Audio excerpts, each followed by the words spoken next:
نفس الشيء. مثال آخر،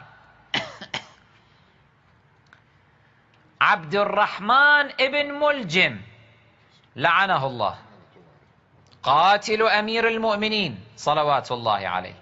السؤال: لما قتل أمير المؤمنين عليه السلام، أمير المؤمنين بماذا أوصى؟ اقرأوا في كل التاريخ موجود. قال: أطعموه واسقوه وأحسنوا إساره. أوصى بالإحسان إليه. إحسان. فهل واحد يجي يستغبي الناس، يستغبي نفسه قبل ما يستغبي الناس، يقول إذن معناه لازم نحترم عبد الرحمن ابن ملجم، نكرم عبد الرحمن ابن ملجم لأنه عبد الرحمن ابن ملجم أوصى أمير المؤمنين بالإحسان إليه؟ أكو أحد يقول هذا الكلام؟ ماكو أحد يقول هذا الكلام إلا الأغبياء. وبالفعل أكو جماعة من الأغبياء ممن ينسبون أنفسهم لهذه الأمة وينسبون أنفسهم للتشيع، ويقولون عبد الرحمن بن ملجم خوش إنسان ولازم نحترمه. بالفعل موجود النصيرية اللي الآن يسموهم شنو؟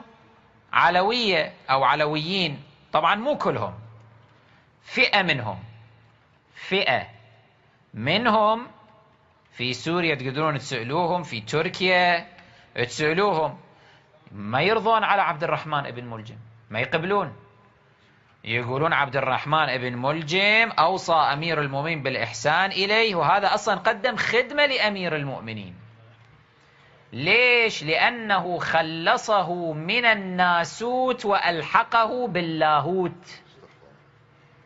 كفريات، خرطيات، ما تختلف ترى هذه الكفريات والخرطيات عن خزعبلات الخط العرفاني، نفس الشيء، كل التلوث في تلوث، فساد في فساد.